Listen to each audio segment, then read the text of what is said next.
Hello friends, मैं हूँ निर्मला। मेरे किचन में आपका बहुत बहुत स्वागत है। कोई भी त्योहार हो, लड्डू तो हर फेस्टिवल की जान होते हैं। या घर से कहीं बाहर रह रहे हैं तो मम्मी वो बेसन के लड्डू वाला डब्बा देना बिल्कुल नहीं भूलती। इसलिए इन लड्डू में स्वाद के साथ साथ मीठी मीठी यादें भी बस जाती हैं।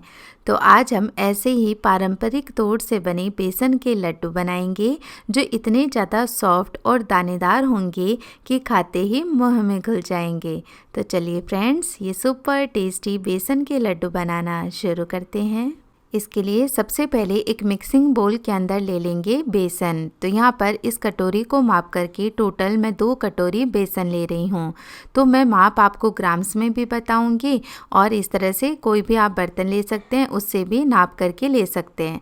तो 2 कटोरी बेसन लिया है और ग्राम्स में देखें तो टोटल 300 ग्राम ये बेसन हो गया। अब एक कढ़ाई के अंदर हम घी भी गर्म कर लेंगे, क्योंकि आगे भी हमें घी का इस्तेमाल करना है। तो अभी से कढ़ाई के अंदर मैं घी मेल्ट कर रही हूँ और ये मेल्टेड घी हम इस बेसन के अंदर भी ऐड करेंगे।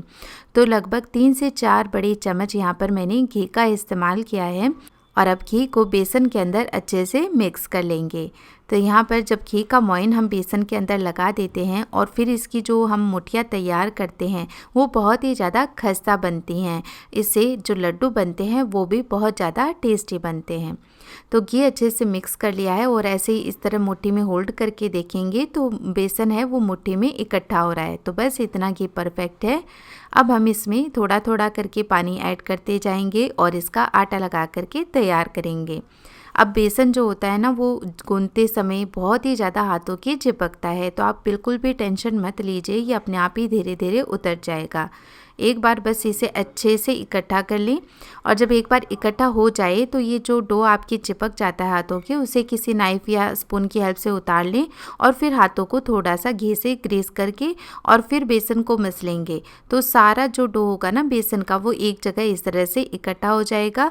बिल्कुल भी कहीं भी हाथों के या बर्तन के ये बेसन चिपका नहीं रहेगा।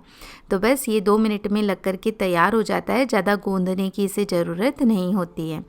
अब इसमें से हम एक छोटी सी लोई तोड़ लेंगे और यहाँ पर कई तरीके होते हैं मुठिया बनाने के, यानी हाथों में लेकर इसे मुट्ठी की शेप आप दे सकते हैं या फिर थोड़ा समय भी कम लगे और ये अच्छे से पक भी जाए, बेसन में कहीं कच्चापन ना रहे।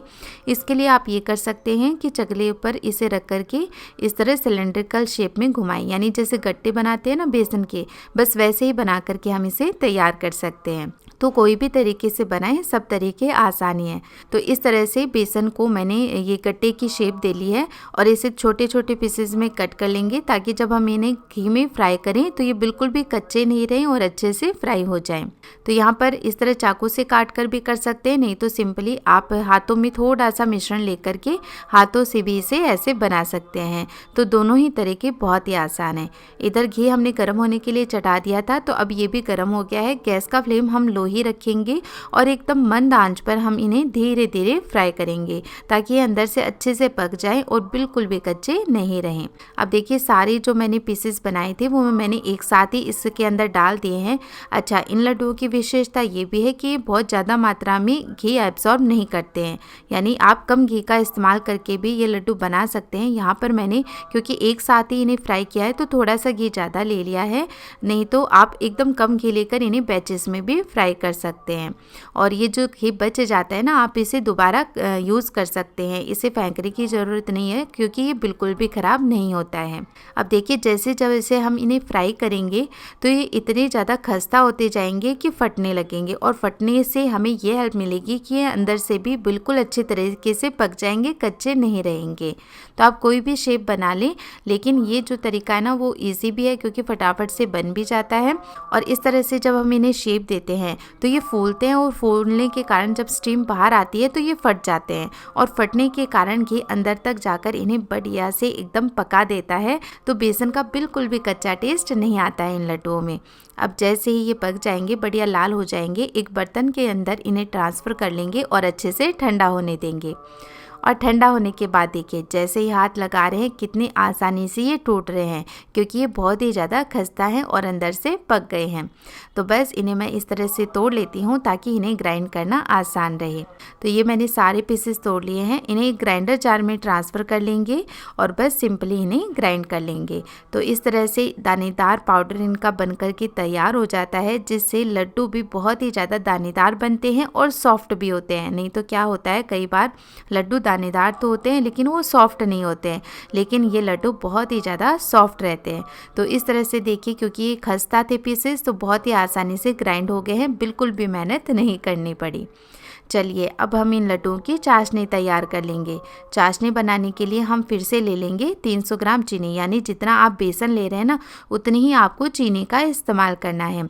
और सेम कटोरी से देखें तो 1.5 कटोरी मैंने चीनी ली है, और अब जितनी हमने चीनी ली है उतना ही हम इसमें पानी का इस्तेमाल करेंगे। तो 1.5 कटोरी मैंने पानी डाल दिया है और अब चीनी को अच्छे से घुलने देंगे, बीच बीच में इसमें चम्मच चलाते रहेंगे।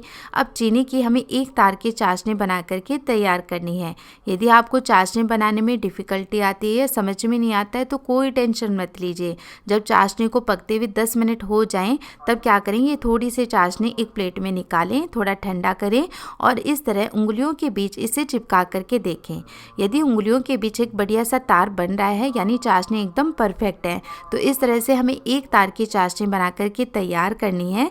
और फिर जब चाशनी तैयार हो जाए गैस का फ्लेम एकदम लो ही रखें और इसमें फ्लेवर के लिए इलायची का पाउडर ऐड कर दें, तो बहुत ही अच्छा फ्लेवर आएगा। आप इन लड्डुओं में ड्राई फ्रूट्स भी ऐड कर सकते हैं, केसर भी ऐड कर सकते हैं, लेकिन ये लड्डू ऐसे सिंपल ही ज़्यादा अच्छे लगते हैं।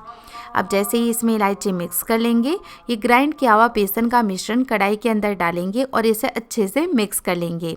अभी हम गैस का फ्लेम ऑन ही रखेंगे जब तक कि इस सारे मिश्रण में एक बढ़िया सा बॉयल ना आ जाए, क्योंकि जब ये बेसन अच्छे से चाशनी को एब्सॉर्ब कर लेगा ना तो बहुत ही ज़्यादा नरम हो जाएगा, साथ ही इसके दाने और भी ज़्यादा फूल जाएंगे।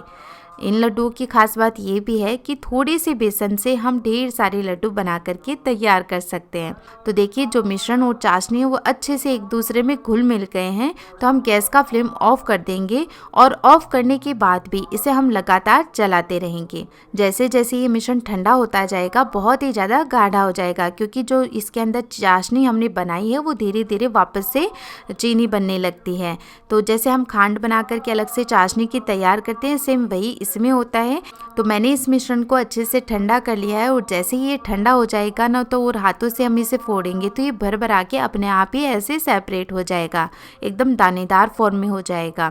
और यदि मोटे दाने रह गए हैं तो आपके पास यदि मोटे छेद वाली छलनी है तो आप एक बार उससे भी इसे छान सकते हैं, तो पूरे जो दाने होंगे ना वो इवन हो जाएंगे।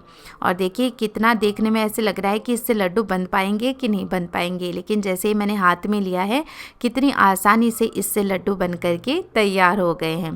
तो बस इसी तरह से सारे मिश्रण से हम लड्डू बना करके तैयार कर लेंगे। तो झटपट से ये लड्डू बन करके तैयार हो जाते हैं और बहुत ही ज़्यादा टेस्टी भी लगते हैं। बेसन के लड्डू जब हम बेसन को भूनकर बनाते हैं तो उसमें भी बहुत ज़्यादा टाइम लग जाता है, क्योंकि बेसन को भूनने की प्रोसेस भी काफ़ी लंबी होती है। तो इस तरह से आप शॉर्ट टाइम में ये टेस्टी लड्डू बना करके तैयार कर सकते हैं। तो इस तरह से सिर्फ 2 कटोरी बेसन से कम 2 किलो लड्डू बन करके तैयार हो जाते हैं। और ये देखिए फ्रेंड्स, इन लड्डुओं का टेक्सचर है ना कमाल का। तो फिर देर किस बात की, आप भी जल्दी से इन बातों को ध्यान में रखते हुए ये लड्डू बनाएं और कैसे बने मुझे कमेंट करके ज़रूर बताएं। अगर आज की ये रेसिपी आपको पसंद आई हो तो प्लीज़ आप मेरे वीडियो को लाइक करें, साथ ही मेरी ऐसी और भी रेसिपीज़ देखते रहने के लिए चैनल को सब्सक्राइब करना भी ना भूलें। मैं फिर से मिलूँगी आपको एक ऐसी और नई रेसिपी के साथ। तब तक के लिए टेक केयर, बाय बाय।